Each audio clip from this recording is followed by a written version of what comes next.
What are the country's top CEOs doing to build extraordinary teams and cultures who thrive even during a pandemic? You're about to take a deep dive into the minds of wildly successful C-suite leaders who are evolving the way that we work in the 21st century. Welcome to this special edition of How to Be Mesmerizing. Hey everyone, welcome to How to Be Mesmerizing. It's Tim Shurr, and today, we have another legend in the house with us. Rafik Riad is with us. Rafik, welcome to the show. Hello, Tim. So happy to be here with you today. So happy to have you with us. So this is our special Mesmerizing CEO Secrets, where we are figuring out how to use business as a force for good and how to bring humanity back into the workplace. So Rafik is originally from Egypt. He studied and worked globally on policy design and project implementation internationally. And then in 2011, he founded SALT, which is a fair trade social enterprise that works with communities in Africa and Latin America. He also is the founder of Buy Good, Feel Good, which is North America's largest marketplace dedicated to connecting social enterprises with buyers and consumers. And buygoodfeelgoodcom is a pretty exceptional site, so everybody should check that out. Rafik is dedicated to building a community of people and organizations who believe that business should have a positive impact on the world, and he aspires to make ethical consumption the norm, inspiring all businesses to operate for the common good, which of course is why I wanted you on the show. So I'm so glad you're here. All right, so let's jump into these questions. So Rafik, how did you make your initial move from Egypt to Toronto, Canada? I know you're in LA right now, but how did you originally move from Egypt over to Toronto? So the move happened in 2011. It was right after, a few months after the Egyptian Revolution and the Arab Spring in Egypt. As much as I was excited about what the Arab Spring could bring to the region and in specific to Egypt, I was really disappointed about the turn that it took. We had a Muslim Brotherhood government where all hopes for social activism and human rights really died. And I had two options really. One option is to leave, and one option is to stay. Obviously, I thought that leaving and going to Canada and potentially continuing the work that I was doing from Canada would have much better chances of success. So yeah, so that's what I did. And I moved to Canada in, I think, June 2011.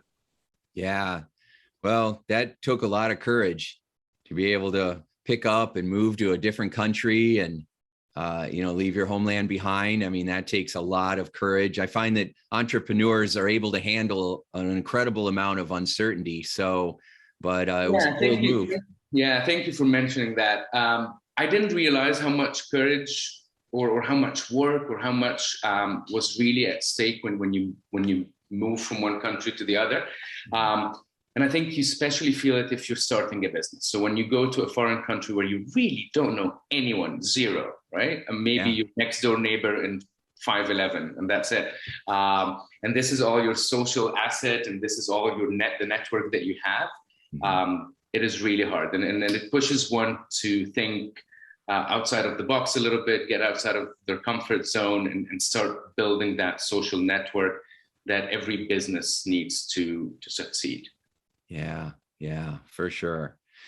So then you created a platform for other businesses to do good in the world, like Organic Bee and B Corps and Conscious Capitalism, or these other movements. But you found that little was being done to bring a lot of products to marketplace for those who weren't really being represented in a way that they could be. And you, as a true entrepreneur, saw the opportunity and also thought, how can I fix this? How can I improve this? And so tell us what you did to help those businesses. So it really began when I was a social enterprise myself with SALT, my first business in Canada. I started this company and I started working with communities in Egypt and then later on in other parts of Africa. And then we expanded to include communities in Latin America.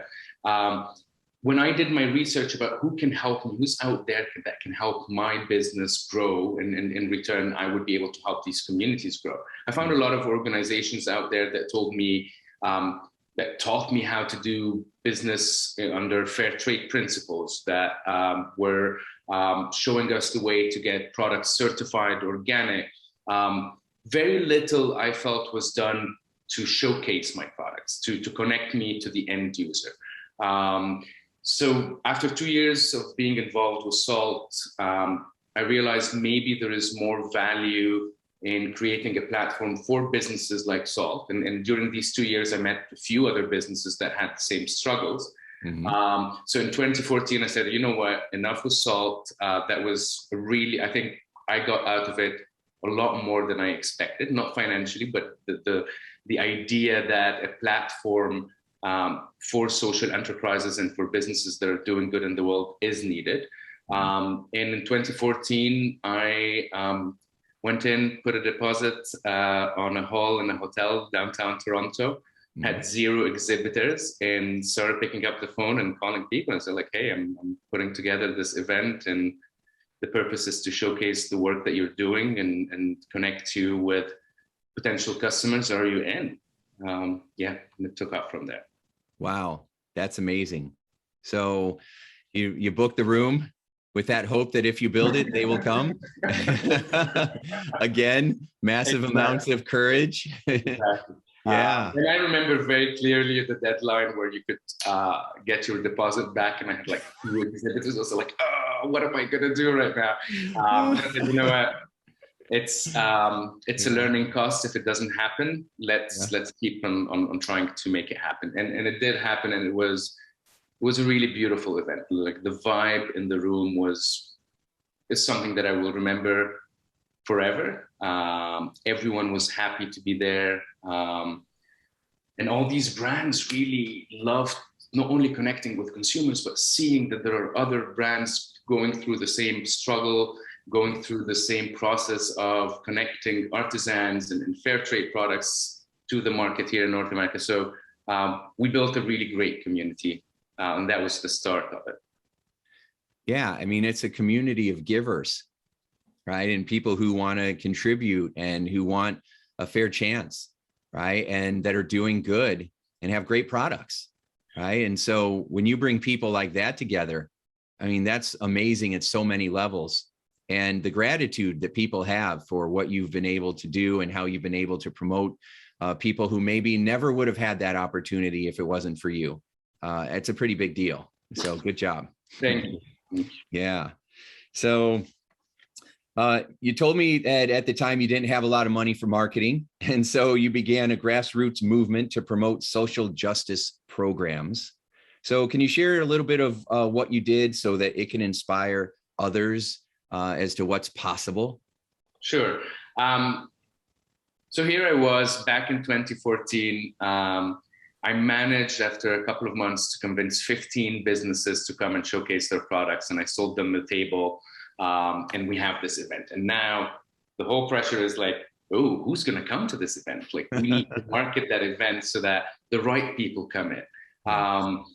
And as a startup, I didn't have enough of a marketing budget to go big on digital ads and billboards and compete with the big trade shows that you see, right? So I started reaching out to everyone that I knew. So one of my neighbors is a high school teacher, and I said, like, hey, can I come to your school and do a presentation about what social justice, fair trade, ethical consumerism is, and invite all the teachers, students, and parents to attend the show and to learn. I don't want them to buy anything. Like, if they just come and see what's possible and see what alternatives are out there for everyday products that they buy, I would be very happy, and my exhibitors or my vendors or my partners would be extremely happy. So we did that. Then he connected me to a school board. So I went and did a presentation to the school board, and I said, yeah, we have like 100 schools that you can go and do that for if you want to. So I started going to schools one after the other, doing the presentation. One of the parents in one of the schools was in presence, and he said, I am a member of a Rotary Club. Would you like to come and do that presentation to the Rotary Club? And I said, yeah, sure. Mm-hmm. And then it just kept going from there, and one Rotary and after the other, and one school after the other. I think I visited more than 50 or 60 schools and more than 40 Rotary clubs just before that first event. Every day I had something, if not 2 or 3, to go and talk about what is possible out there, what all of us as consumers can do to make this world really a better place. So yeah, it was a fantastic event, and then all these relationships obviously continued thereafter. That is such an inspiring story, especially you visiting schools, because you don't learn a lot in school that you're going to apply in life, right? And so, but hearing somebody talk about that and social justice and showing it in action and what it looks like and inspiring others and then having an event, that's awesome. That was a priceless bit of education. So I wish you could go to all the schools. I wish that, and I think what was really beautiful to see is you always had 1 or 2 students that that a little bit were interested a little bit in doing good in the world, that they were like 1 or 2 students like, yeah, we're interested in this. And in their mind, they're going to work for a charity when they grow up. I think it was a beautiful moment when we were able to showcase that you can be in business and still do good. And actually, we want you to be in business and do good, because when these 2 forces come together, the outcome is just amazing. Mm. And I think another beautiful moment that every time I went to school, like you could see the light bulb is like, oh, like what I spend has an impact. I, as a person of a student of 10, 12, 15 years old, the $10 that I have, I can choose where to spend that. And that will support someone else that has a mission. And then I think that was just an amazing moment to see. Yeah, you can be an advocate for good right now. Exactly. You know, you can be 12 years old and doing good in the world with your $10. Absolutely. Absolutely. That's powerful. And our generations that we have, especially Generation Z, they're all about having a greater impact in the world.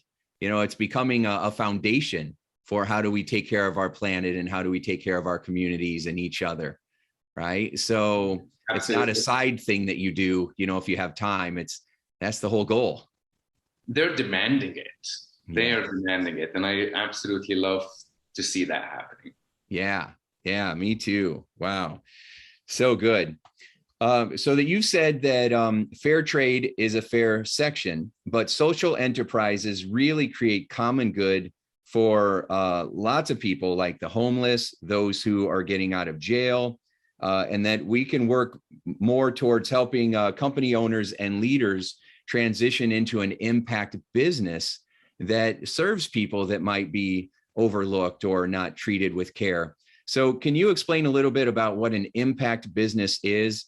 And maybe if someone's listening to this right now, I have a lot of corporate leaders who are going to listen to this, and they're going to want to know what are some steps I can take to make my business more impactful.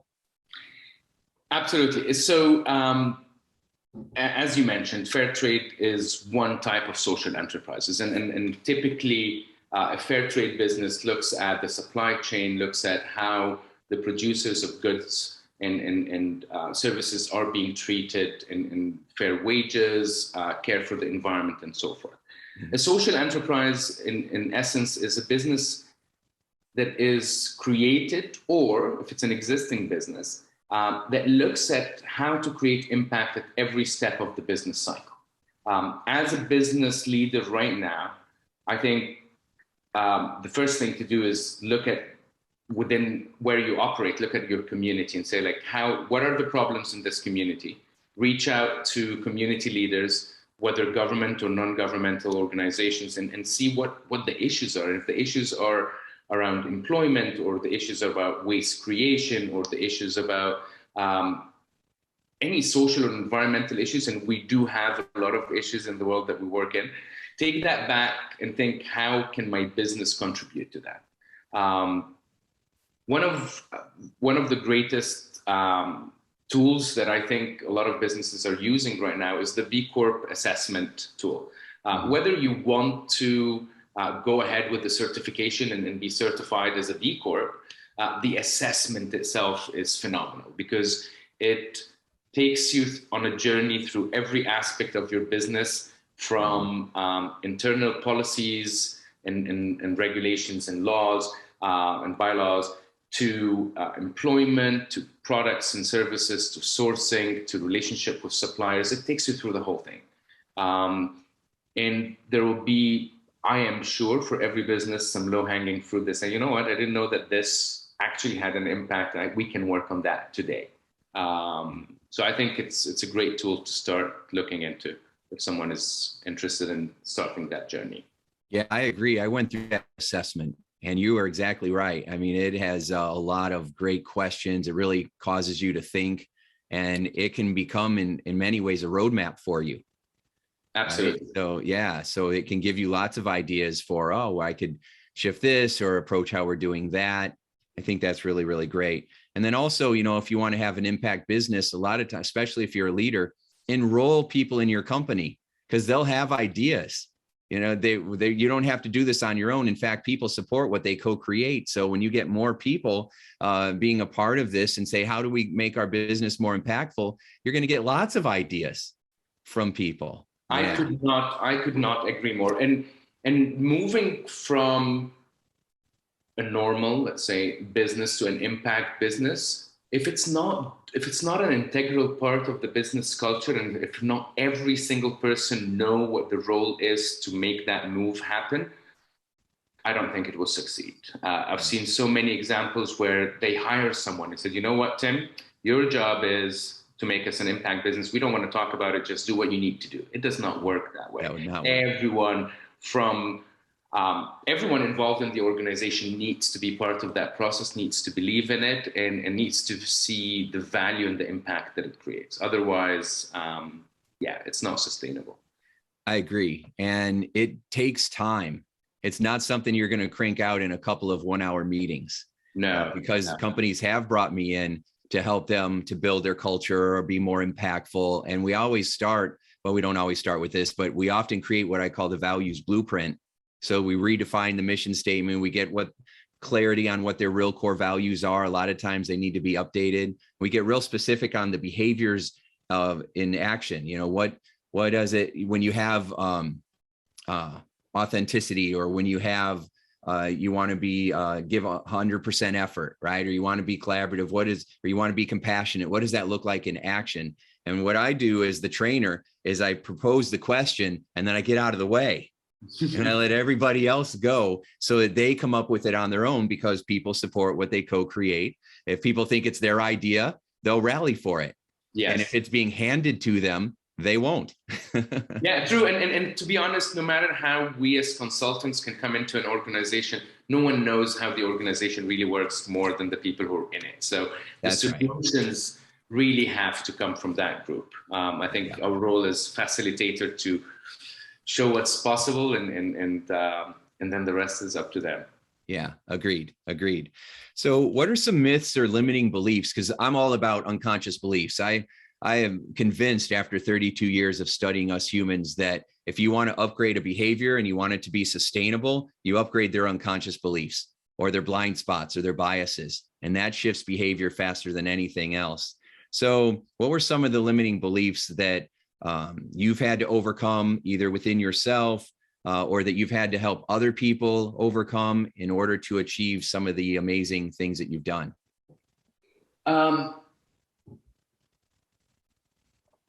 I think for myself, the biggest thing was starting over, was moving to the new country and starting a business and starting to build this network again, and so forth. And you would think that in your mid-30s, you've got it a little bit figured out career-wise, you know what you want to do, and you pursue it. And the moment that anything shakes that foundation of what you thought you were doing or want to do, it becomes a little bit scary. So for me, that was the limiting belief, that it's hard to start over. It's hard to be accepted in a new culture and in a new country. It was a lot of work, but again, once, as you said, once I turned around and thought about, let's just try and see how that goes, everything opened up. The universe really conspired to make me successful. I met the right people, I met the right organizations, as I just mentioned, from like the neighbor to the parent in the school to all of that. And they made all that happen. In the business, in the space that we operate in, I think the limiting belief is profit and impact can go hand in hand. A lot of businesses tend to believe that, you know what, we will do business as usual, and once we're profitable, we will give back. And then I think the new trend of businesses, the impact businesses, are operating completely differently, where impact is really at the core of what they're doing. But the limiting belief that you can create value to everyone in your supply chain, including the end user, is unattainable. I think that's the limiting belief. And those are really good. Yeah. So I just got to take this second to write it down. You're giving me a hand cramp. I'm getting all these notes, all this good stuff coming out of you, Rafik. So, so let me recap some of what you said, because I thought it was really good. You said the universe conspired to make me successful. That's a powerful belief, right? The whole universe is on your side. The whole universe is looking for a way to help you accomplish your mission and what you were born to do, which is amazing. I also enjoyed what you said about, you know, in our mid-30s, we should have it figured out. I think that that is a myth. You know, I think that it takes our 30s and 40s even to gain enough life mastery and enough wisdom to be able to make those decisions of who I am and what am I supposed to do, right? We think that we're supposed to know our whole life purpose by the time we're 17 or 18 years old. And that is a whole lot of pressure. And I'm learning, you're absolutely right. Nothing that, like, at 17 or 18, I didn't even know what I wanted to study. I went to university and I declared economics because I thought, yeah, that sounds fun. I'm not sure, we'll do it. But I feel like in our lives, we are presented with these choices that we have to make, and more often than not, we're not ready to make these decisions. Like, things are moving a lot faster. We're presented, we have to make decisions that would potentially affect our lives. And I don't feel that we're ready for these decisions yet. We don't have the cumulative life experience and awareness to make such decisions. Yes, agreed. And there's also a belief that it keeps coming up inside of you over and over that I'm noticing, which a lot of entrepreneurs have. And that is, let's find out. You know, no matter, I don't know if it's going to be good or not, let's find out. Let's find out. Right. And so that attitude of, instead of holding ourselves back because what if it doesn't work out, the only way you're going to learn is by finding out. Right. So go for it. Go through the door, see what's there. You know, it'll give you the breakthrough, or you'll have enough learning to be able to go through the next door. Absolutely. Because if it doesn't work out, you would know why it did not work out. But if you don't start at all and you're thinking like, maybe it would, maybe it wouldn't, but you wouldn't know why it would not. So at least there's a learning experience there for sure. That is a very wise distinction. You know, that's why you go find out, so that you can learn what works and what doesn't, which then allows you to make a better choice next time around. Yeah, very wise. So I like that a lot.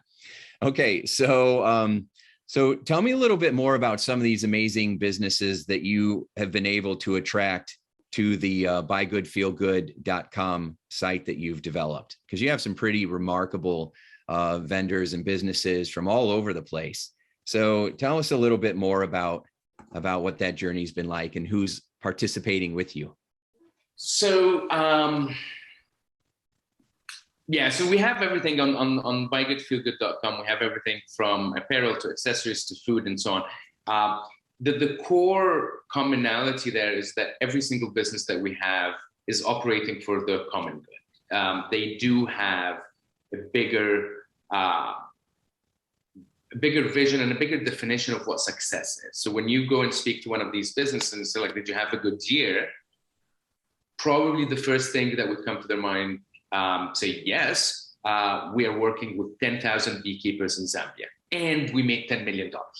But the focus is who they helped and who's making their products. And then on that note, one of the companies that we work with, I'll give them a plug in here, it's called African Bronze Honey Project, where they literally work with 10,000 beekeepers in Zambia who were traditionally unemployed. And now they've created a multi-million-dollar business supplying fair trade, organic certified honey, African forest honey that is like nothing you've tasted before. Seriously, like you taste it and it's like, oh, I didn't know like honey could taste like that. Another business that I personally really like, because there are a lot of similarities between the founder's journey and mine. It's called Brave Souls. And what Crystal does with Brave Souls is she works with garbage collectors in the Dominican Republic. They specifically go and collect all the tires and other forms of plastic. And she recycles that and upcycles it to shoes and wallets and all sorts of accessories. Amazing products. If you would go and buy one of these products without knowing the story, you would not think, oh, this is upcycled or this is recycled. It's comfortable, it's beautifully designed, but there is a huge story behind it. And once you enter that community of businesses that are working for the common good, you realize it's a beautiful community where people want to help one another. When people started coming to the Buy Good Feel Good event, because we were a physical event before transitioning to a marketplace, most of my marketing to get vendors was done for me by the other vendors. They loved the experience, but they also want to help other brands succeed. And I think in that space, we all know that we will only succeed if we work together. So they had vested interest in growing the event and growing the movement. So I stopped doing any outreach really for on the vendor side, because they were just telling each other. And even people who did not try it themselves would call me. It's like, hey, I know this, and this. These are amazing brands. Would you consider having them? Check them out. And we do that. So it's a really great community where everyone understands that our success is a collective success. No one will make it on their own. It's so wonderful. I mean, it really embraces everything that helps you to feel fulfilled and feels like you have meaningful work and you're just happier. You're not measuring it just by your profitability, but by the people that you're impacting and how you're showing up in the world. And I mean, it's just so amazing. And then to enroll others in that experience. I mean, how fun is that? It really is. And it's really inspiring. Like I would get an email. I got once an email from someone who's like, hey, I attended Buy Good Feel Good as a visitor, and that inspired me to start the business. And now this is my business. Yeah. Can I come to the show and exhibit? And nothing makes me happier, really, to see, yeah, this is what we're trying to do, to inspire people, whether in their purchasing decisions or everywhere else in their lives. Yeah. Oh, amazing. Amazing. So you sit on the board for Conscious Capitalism in Los Angeles, and you lived in Egypt, Toronto, Canada, now in LA. So what are some of the differences and commonalities when it comes to capitalism in the world? I know it's a big question, right? It is. But you've been around, so what do you think? I think it's pretty much the same everywhere. Businesses traditionally existed to make money, and this is what we're taught in school. A business really delivers a product and service in the hopes to create value, and that value is financial value. What I'm more interested in now is really the shift from the traditional model of doing business to to thinking about impact. And that shift started in the 90s with corporate social responsibility, when companies suddenly realized like there is a little bit of chatter that people want businesses to do a little bit more in their communities and not pollute, and said, all right, let's have some corporate social responsibility programs.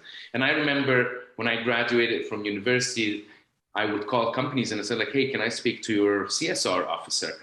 And he said, transferring to marketing. And I said, no, I don't want marketing. I want the corporate social responsibility. And for a very long time, corporate social responsibility was tied to marketing. How can we please our consumer base and have that illusion that we're doing more than what we're doing, or really promote anything that we're doing that is outside of the core business. I think what's happening now is people are demanding more from businesses, and the capitalist movement is moving to genuinely incorporate some aspects of that. Yeah, I think eventually more and more businesses will do it because they're realizing it's more profitable. I mean, ultimately, for many companies, they do it because that's where the money is. Yes. You know, if they have a sponsor and they drop that sponsor because somebody misbehaved or showed up in a poor way, and they drop that person, they're only dropping them because they think that they'll lose money, right? And so for some companies, they can get enrolled because of that, and that's fine. You know, that's great because it still helps. and back to the corporate social responsibility parallel here. No matter what the motivations are, if good is happening, I'm happy. And over time, you see that with the change in leadership and with more pressure from the consumer base, like they didn't have someone to look at corporate social responsibility, then realize we need to have a report. So let's hire someone, and that person really wants to do a good job. And then they hire a team, and then slowly it becomes part of the culture. Like the change takes time. If the motivation to start thinking about impact is not the right motivation, I'm okay with that. But I think over time, it corrects itself. Yeah, it evolves. Yeah, that's really good. You know, the reason I'm so passionate about helping companies is just because their companies are buildings full of people, and I can just have a positive effect on more people, you know, at one time, as opposed to my private practice where it was one person at a time. And so, and because of my own challenges, and you get it, I've been an entrepreneur for 26 years, and there's a lot of struggles with that. And the mindset is you constantly have to be achieving and chasing more money and expanding your market share and figuring out how to continue to grow and expand. And after a while, that loses its luster.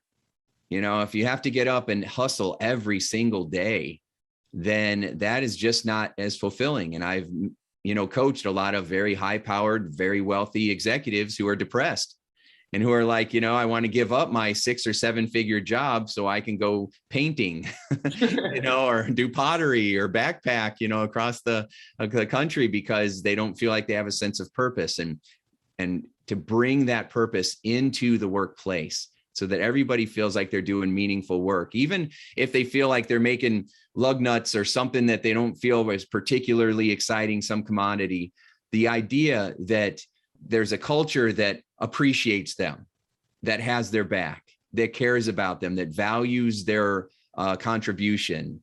I mean, that is something that everybody can do and everybody can create. And then we see this all the time. Every single time I interact with a purpose-driven company, you look at who's working there, and people are genuinely happy and proud of what they're doing. And as we mentioned before, they all know their impact. It's not the CEO's job to make sure that there is impact at the end of the year. It makes people generally happier and more fulfilled, for sure. Yeah, absolutely.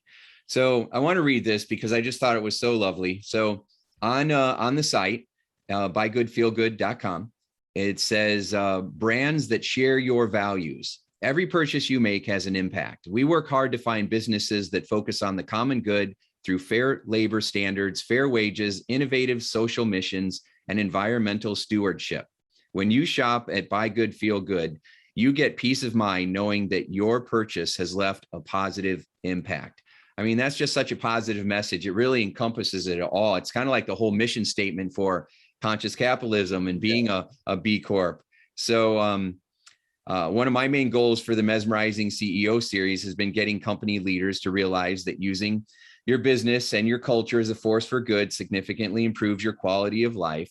So I know we've keep talking about this, but what has it done for you personally in your life from where you started to where you are right now? And I can't even imagine the man you're going to become 10, 20 years from now. I can't wait to meet him. He's going to be such a rock star, and this version of you already is amazing. So what's it done for you?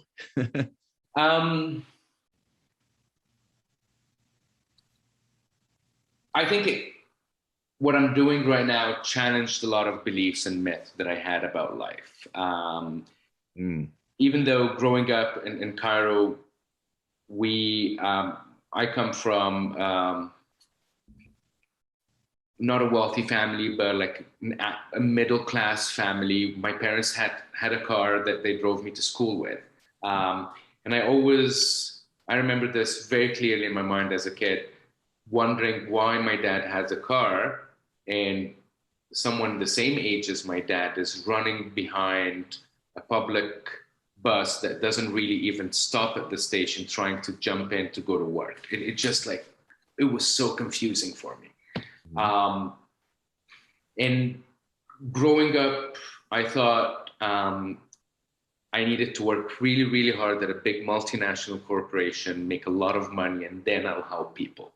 I'll become wealthy, and then I'll figure out how to give that money away, basically, to help people. And I was lucky to have been engaged in several work opportunities where I worked with multinational corporations, where I worked with multinational charities, where I worked with donor agencies, government to government donor agencies. And then my mind was, okay, this is a job that I can do, and we're helping people. We're helping people by doing charity, or we're helping people by a foreign government like the United States of America coming in and establishing a program to support education for girls in Egypt, for example, right? So I worked on a lot of these programs.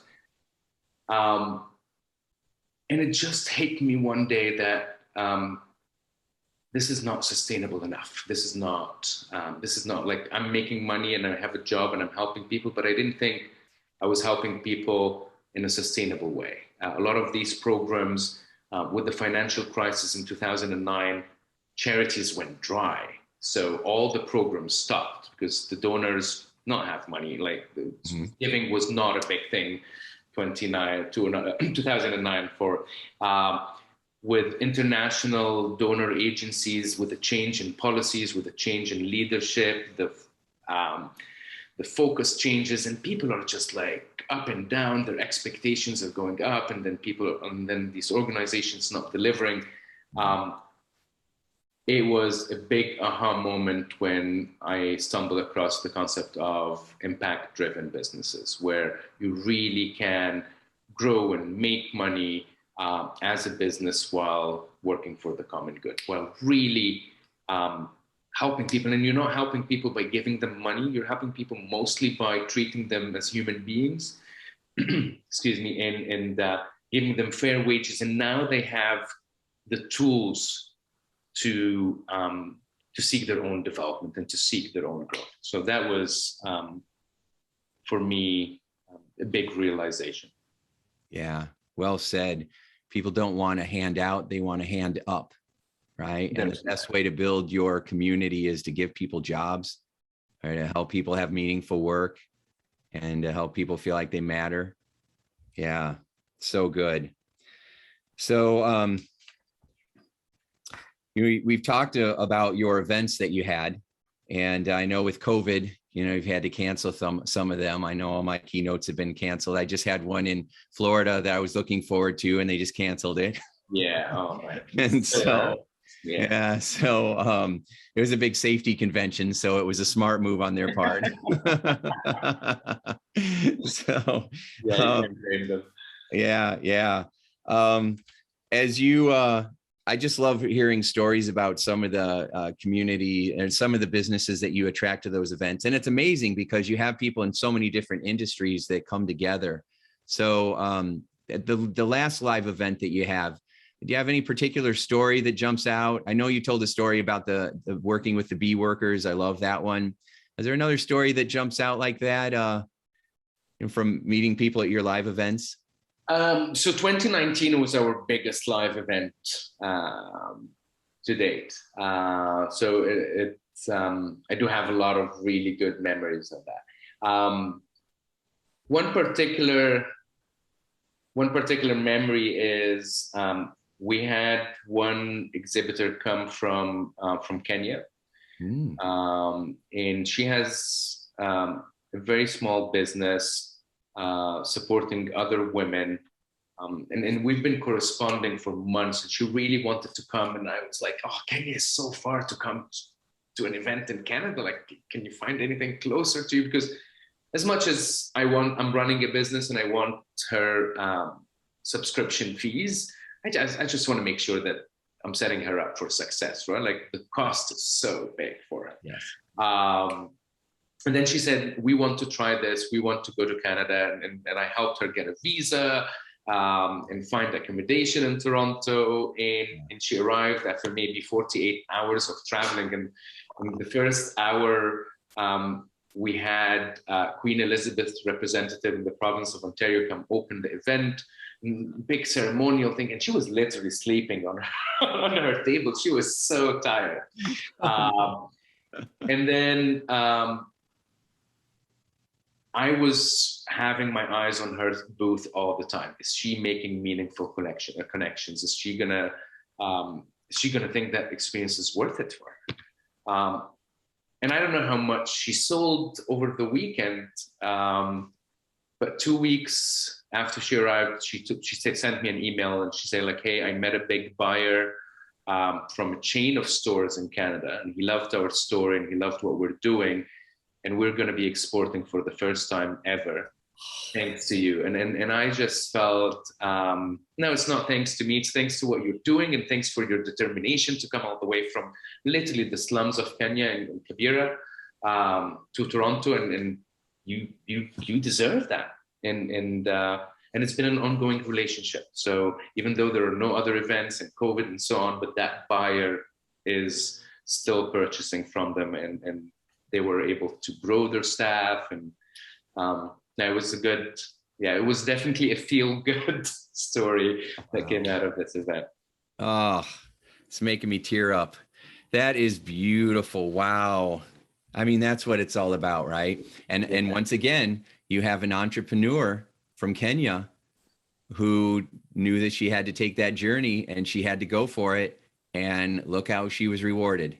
Yeah, absolutely. And I'm sure in her mind, like, is that going to work or not? And of course, she decided, you know what? There's only one way to figure it out. I'll go. If it works, it works. If it doesn't, then we know it doesn't.